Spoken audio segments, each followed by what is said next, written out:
श्रीआञ्जनेय द्वादशनाम स्तोत्रम्। हनुमानं जनासूनुः वायुपुत्रो महाबलः, रामेष्टः फलगुणसखः पिङ्गाक्षो मितविक्रमः। उददे कर्मणश्चैव सीताशोकविनाशकः, लक्ष्मणप्राणदाताश्च दशग्रीवस्य दर्पः। द्वादशैतानि नामानि कपीन्द्रस्य महात्मना, स्वापकाले पठे नित्यं यात्राकाले विशेषतः। तस्य मृत्युभयं नास्ति, सर्वत्र विजयी भवेत्। हनुमानं जनासूनुः वायुपुत्रो महाबलः, रामेष्टः फलगुणसखः पिङ्गाक्षो मितविक्रमः। उददे कर्मणश्चैव सीताशोकविनाशकः, लक्ष्मणप्राणदाताश्च दशग्रीवस्य दर्पः।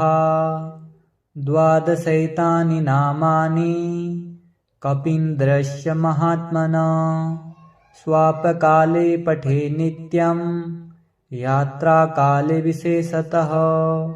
तस्य मृत्युभयं नास्ति, सर्वत्र विजयी भवेत्।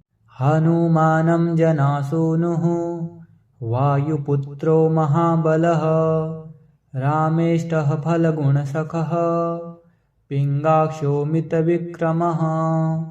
उददे कर्मणश्चैव सीताशोकविनाशकः, लक्ष्मणप्राणदाताश्च दशग्रीवस्य दर्पः। द्वादशैतानि नामानि कपीन्द्रस्य महात्मना, स्वापकाले पठे नित्यं यात्राकाले विशेषतः। तस्य मृत्युभयं नास्ति, सर्वत्र विजयी भवेत्। हनुमानं जनासूनुः वायुपुत्रो महाबलः, रामेष्टः फलगुणसखः पिङ्गाक्षो मितविक्रमः। उददे कर्मणश्चैव सीताशोकविनाशकः, लक्ष्मणप्राणदाताश्च दशग्रीवस्य दर्पः। द्वादशैतानि नामानि कपीन्द्रस्य महात्मना, स्वापकाले पठे नित्यं यात्राकाले विशेषतः। तस्य मृत्युभयं नास्ति, सर्वत्र विजयी भवेत्। हनुमानं जनासूनुः वायुपुत्रो महाबलः, रामेष्टः फलगुणसखः पिङ्गाक्षो मितविक्रमः। उददे कर्मणश्चैव सीताशोकविनाशकः, लक्ष्मणप्राणदाताश्च दशग्रीवस्य दर्पः। द्वादशैतानि नामानि कपीन्द्रस्य महात्मना, स्वापकाले पठे नित्यं यात्राकाले विशेषतः। तस्य मृत्युभयं नास्ति, सर्वत्र विजयी भवेत्। हनुमानं जनासूनुः वायुपुत्रो महाबलः, रामेष्टः फलगुणसखः पिङ्गाक्षो मितविक्रमः। उददे कर्मणश्चैव सीताशोकविनाशकः, लक्ष्मणप्राणदाताश्च दशग्रीवस्य दर्पः। द्वादशैतानि नामानि कपीन्द्रस्य महात्मना, स्वापकाले पठे नित्यं यात्राकाले विशेषतः। तस्य मृत्युभयं नास्ति, सर्वत्र विजयी भवेत्।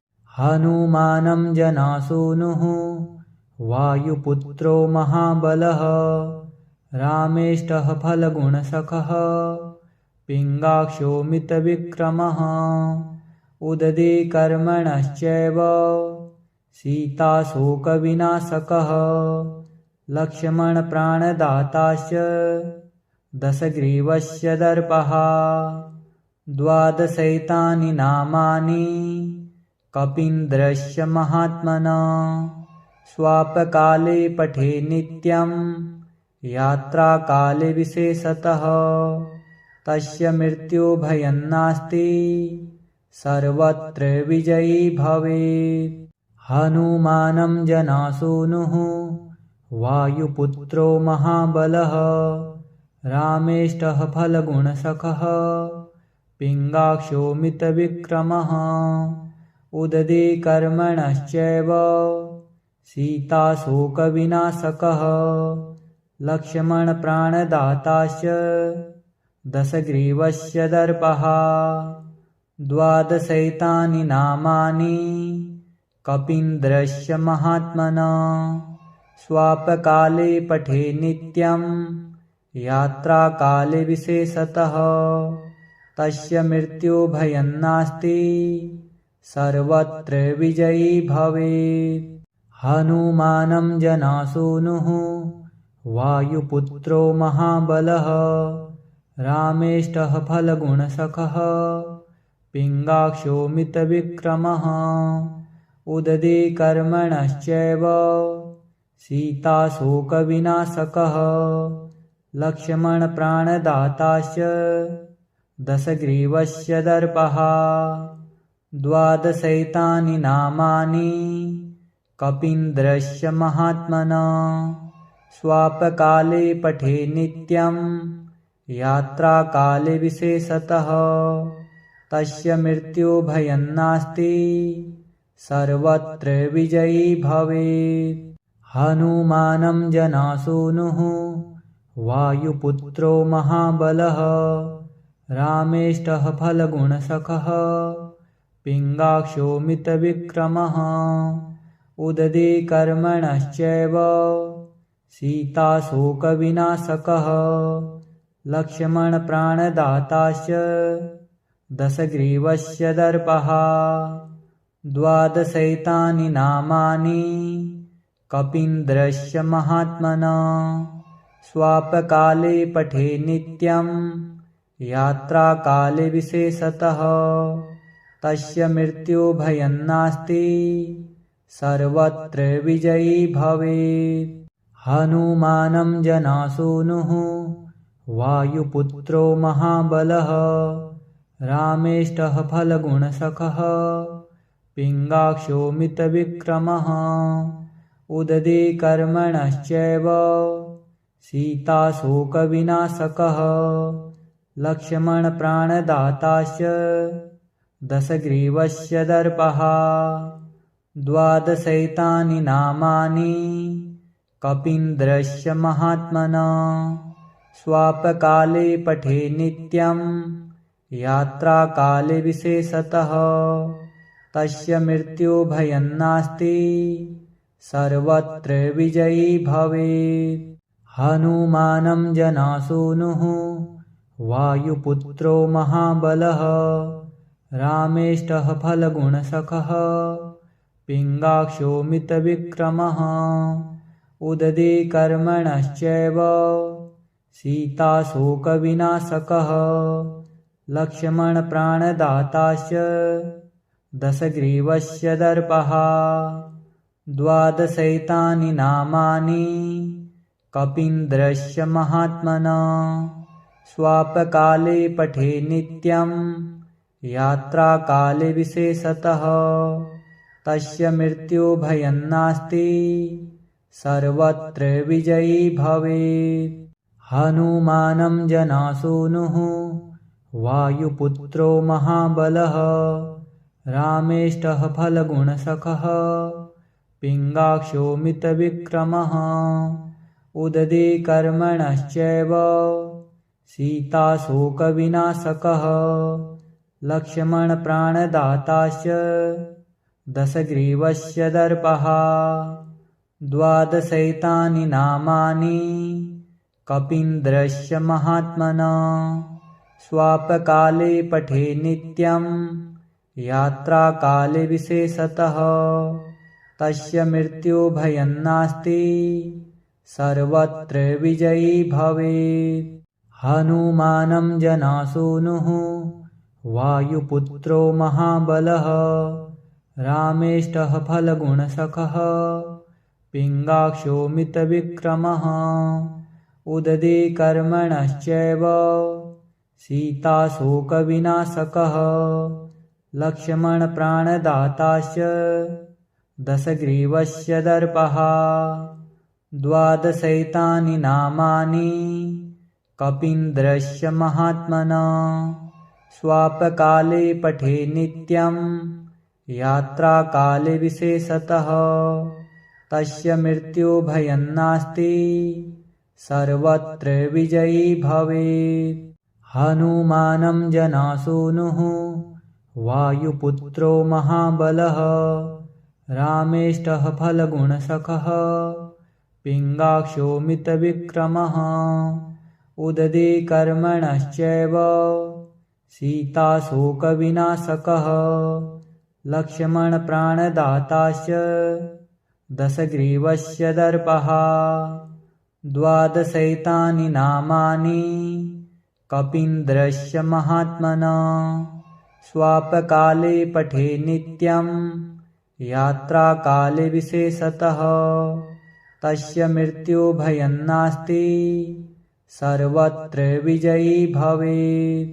हनुमानं जनासूनुः वायुपुत्रो महाबलः रामेष्टः फलगुणसखः पिङ्गाक्षो मितविक्रमः उददे कर्मणश्चैव सीताशोकविनाशकः लक्ष्मणप्राणदाताश्च दशग्रीवस्य दर्पः।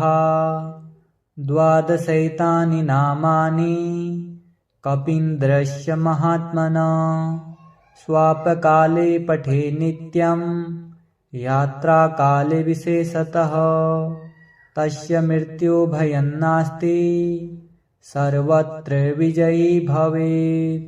हनुमानं जनासूनुः वायुपुत्रो महाबलः रामेष्टः फलगुणसखः पिङ्गाक्षो मितविक्रमः उददे कर्मणश्चैव सीताशोकविनाशकः लक्ष्मणप्राणदाताश्च दशग्रीवस्य दर्पः। द्वादशैतानि नामानि कपीन्द्रस्य महात्मना स्वापकाले पठे नित्यं यात्राकाले विशेषतः तस्य मृत्युभयं नास्ति सर्वत्र विजयी भवेत्। हनुमानं जनासूनुः वायुपुत्रो महाबलः रामेष्टः फलगुणसखः पिङ्गाक्षो मितविक्रमः उददे कर्मणश्चैव सीताशोकविनाशकः लक्ष्मणप्राणदाताश्च दशग्रीवस्य दर्पः। द्वादशैतानि नामानि कपीन्द्रस्य महात्मना स्वापकाले पठे नित्यं यात्राकाले विशेषतः तस्य मृत्युभयं नास्ति सर्वत्र विजयी भवेत्। हनुमानं जनासूनुः वायुपुत्रो महाबलः रामेष्टः फलगुणसखः पिङ्गाक्षो मितविक्रमः उददे कर्मणश्चैव सीताशोकविनाशकः लक्ष्मणप्राणदाताश्च दशग्रीवस्य दर्पः।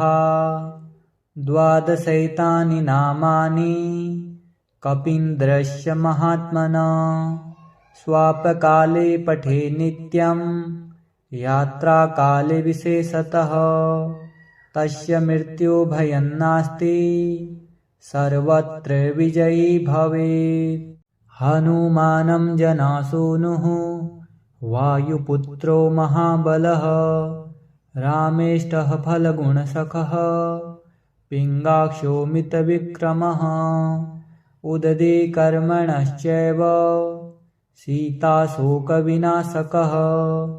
लक्ष्मणप्राणदाताश्च दशग्रीवस्य दर्पः 12 नामानि कपीन्द्रस्य महात्मना स्वापकाले पठे नित्यं यात्राकाले विशेषतः तस्य मृत्युभयं नास्ति सर्वत्र विजयी भवेत्। हनुमानं जनासूनुः वायुपुत्रो महाबलः रामेष्टः फलगुणसखः पिङ्गाक्षो मितविक्रमः उददे कर्मणश्चैव सीताशोकविनाशकः लक्ष्मणप्राणदाताश्च दशग्रीवस्य दर्पः 12 नामानि कपीन्द्रस्य महात्मना स्वापकाले पठे नित्यं यात्राकाले विशेषतः तस्य मृत्युभयं नास्ति सर्वत्र विजयी भवेत्।